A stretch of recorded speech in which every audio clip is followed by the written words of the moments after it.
नमस्कार दोस्तों, स्वागत है। आज आपका फिर से अकेला टाइगर चैनल पर स्वागत है।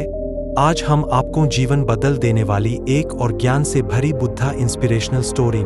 आज की ये कहानी जीवन की तमाम छोटी बड़ी तमाम तरह की समस्याओं से परेशान इंसान को समाधान देगी। बुद्धा मोरल। नमस्कार दोस्तों, स्वागत है। भिक्षु हर दिन तथागत से कहता, मैंने मन को जीत लिया है, अब यह मुझे विचलित नहीं कर सकता। तो एक दिन गौतम बुद्ध ने कहा, ठीक है, तुम दक्षिण दिशा में भिक्षा मांगने जाओ, यही तुम्हारी आखिरी चुनौती है। फिर अगले दिन भिक्षु ने व्याकुल होकर कहा, मुझसे बड़ी गलती हुई, लेकिन अब मैं दोबारा उस दिशा में भिक्षा मांगने नहीं जाऊंगा।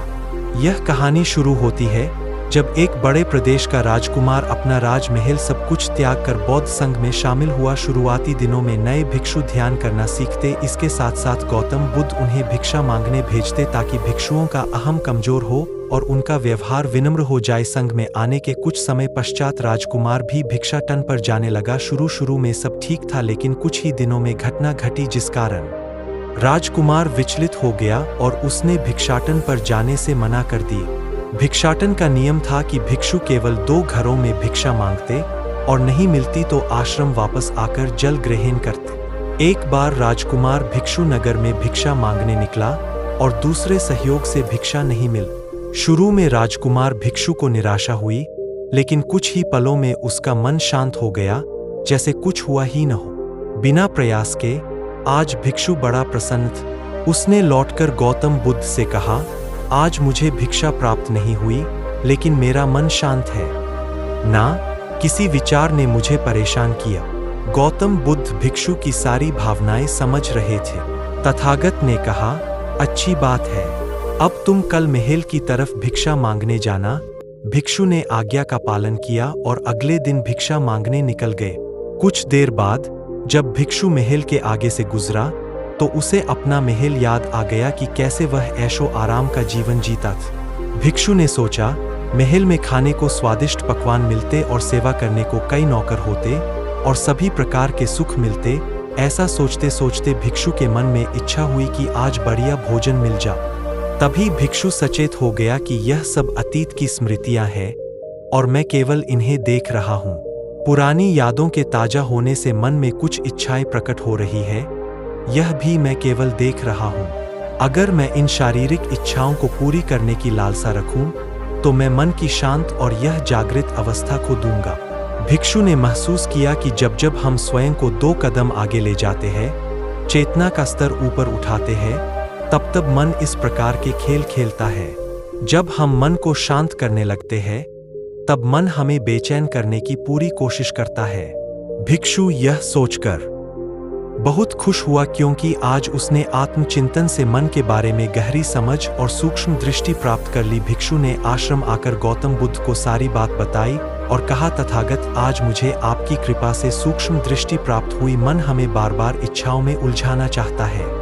महल को देखकर मुझे भी पुराने सुखों का स्मरण हो आया, लेकिन आज भी विचार मुझे छू नहीं पाए। गौतम बुद्ध ने कहा, अच्छी बात है, कल नगर की दक्षिण दिशा में जाना, वहां एक हवेली है, वहां मन और विचारों पर उपदेश देकर आना। भिक्षु बहुत खुश हुआ। आज वो जल्दी जल्दी चल रहा था, क्योंकि वो उपदेश देने जा रहा था। पर दोस्तों, इस बार की यात्रा भिक्षु पर भारी पड़ने वाली थी। कुछ ही देर में भिक्षु हवेली पहुंचा और भिक्षा के लिए आवाज लगाई। आवाज सुनकर एक सुंदर युवती बाहर आई। भिक्षु ने सोचा कि इस युवती की सुंदरता को देखकर मेरे मन में कोई विचार नहीं आना चाहिए, क्योंकि मेरा यहाँ आने का प्रयोजन तो इसको उपदेश देना है। युवती ने भिक्षु को प्रणाम किया और कहा, आइए पहले भोजन ग्रहण कीजिए। भिक्षु ने भोजन किया, फिर सोचा कि उपदेश देने से पहले थोड़ा आराम कर लेता तो अच्छा होता।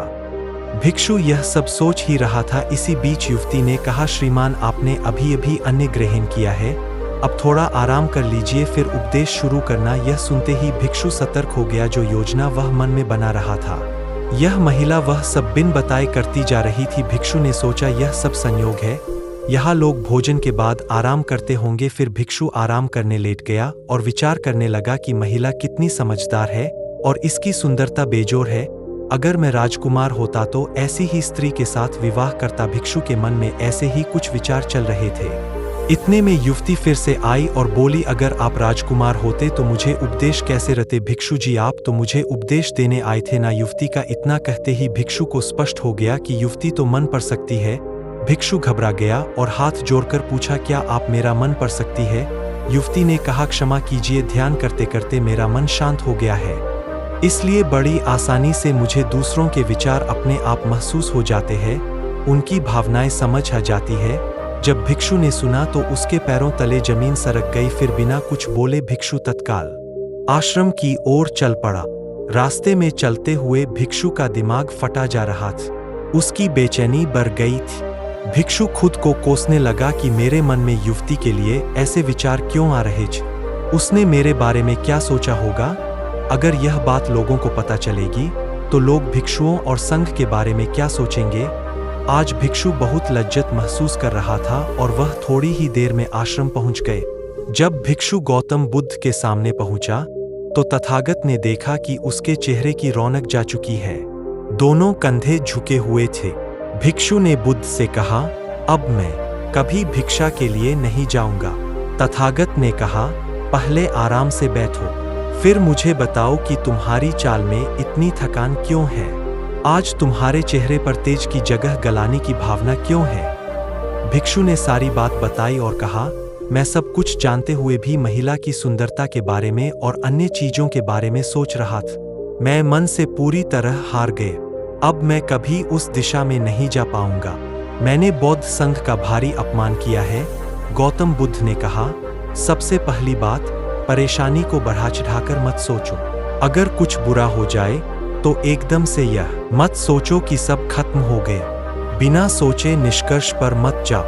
दूसरी बात, ध्यान दो कि कहीं तुम नकारात्मक विचारों के साथ अतिशयोक्ति करने वाले शब्दों का प्रयोग तो नहीं कर रहे, जैसे मैं हमेशा हारता हूं, जीवन में कुछ नहीं बचा, मैं मन से पूरी तरह हार गया, मेरे साथ कोई नहीं है। क्योंकि ऐसा करने से मन अति भावुक और विचलित हो जाता है और नकारात्मक विचारों के चक्र में फंसा रहता है। तथागत के शब्दों से राजकुमार भिक्षु के मन को सांत्वना मिली। भिक्षु ने पूछा, अगर मैंने अपने मन को जीत लिया था तो फिर मन ने मुझे परेशान क्यों? किया? गौतम बुद्ध ने कहा, सबसे पहले यह समझो कि विचार पैदा कैसे होते हैं। पहले बाहर कुछ हुआ, फिर उस घटना के प्रति अंतर्मन ने प्रतिक्रिया की। इस कारण शरीर में भावना या सनसनी पैदा हुई। फिर इस सेंसेशन या फीलिंग के प्रति तुम्हारे सचेत मन ने यानी कॉन्शियस माइंड ने प्रतिक्रिया की। इस आखिरी स्टेप को हम विचार कहते हैं। भिक्षु ने पूछा, हमको परेशान करने की विचारों में इतनी शक्ति आती कहां से है? गौतम बुद्ध कहते हैं कि हम खुद विचारों को यह शक्ति प्रदान करते हैं। जब आप जजमेंट और सही गलत के टैग लगाकर विचारों को देखते हो तो उनके प्रति रिएक्ट करने लगते हो। एक विचार के साथ अन्य विचार भी सोचने लगते हो। जब तक आप खुद को जज करोगे तब तक मन आपको नीचा दिखाकर हावी होता रहेगा। भिक्षु ने पूछा, फिर मन शांत कैसे होगा? गौतम बुद्ध ने कहा, अगर विचार है तो शरीर में भावना भी महसूस हो रही है, क्योंकि हर विचार भावना के साथ प्रकट होता है। अगर आप अश्लील विचार महसूस कर रहे हो तो इसका मतलब है कि शरीर में एक भावना यानी सेंसेशंस भी महसूस हो रहे हैं, और फिर आप उसके बारे में सोच रहे हो या रिएक्ट कर रहे हो, और इसी बात में मन को शांत करने का तरीका छपा है। हर विचार को देखना कठिन है क्योंकि विचारों का वेग तेज है, लेकिन शरीर में महसूस हो रही भावना यानी सेंसेशंस को देखना आसान है क्योंकि यह देर तक बनी रहती है। अगर इन्हें बिना जजमेंट के सही गलत का मतलब लगाए सिर्फ देखा जाए तो यह गायब भी हो जाती है। तब मन के पीछे जो शांति है वो प्रकट होती है और उस शांति में एहसास होता है कि मन हमारा कुछ नहीं बिगाड़ सकता। हमारा अंतर्मन कैसे ठीक होता है? नॉन जजमेंट से। अगर हम किसी भी इंसान या घटना या फिर अपने मन को बिना जजमेंट के देखते हैं तो मन के साथ साथ अंतर्मन अपने आप स्वस्थ और शांत होने लगता है। अगर तुमने मात्र यह देखा होता कि इस औरत के प्रति विचार केवल मेरे अंतर्मन के रिएक्शन के कारण है और यह मैं केवल देख रहा हूं, मन में बहुत कुछ चल रहा है लेकिन मैं सांस के प्रति सचेत हूं, मैं शरीर में होने वाली प्रतिक्रिया को देख रहा हूं, तब भी तुम सचेत होकर दृष्टा भाव में लौट आते। मन के पीछे जो शांति है वह हमारी सबसे बड़ी ताकत है। हम बड़ी आसानी से विचारों को शांत कर सकते हैं और एक दिन यह जान सकते हैं कि किसी भी प्रकार का विचार, चिंता असल में इस शांति को पार नहीं कर सकता। हम हमेशा विचारों से अछूते हैं। गौतम बुद्ध कहते हैं, तुम याद रखो, विचार तुमसे है, तुम विचारों से नहीं।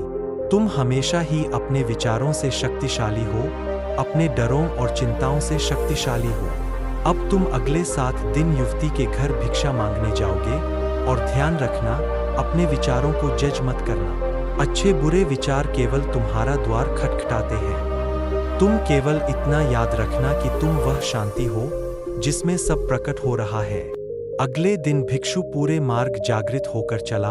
महिला के घर जाने से पहले थोड़ी घबराहट हुई, लेकिन भिक्षु दृष्टा भाव में बना रहा। विचारों को, शरीर में उठ रही भावनाओं को, डरों को, गिल्ट को, सबको बस देखता रहा। जब वापस लौटा तो वह पूरी तरह शांत था। आज उसमें मैंने मन को जीत लिया है, यह अहंकार भी नहीं था। आज उसने सही मायनों में मन को पार कर लिया था। तो दोस्तों, कहानी आपको कैसी लगी? प्लीज अगर अच्छी लगी चैनल को लाइक एंड सब्सक्राइब जरूर करें, साथ में शेयर करें।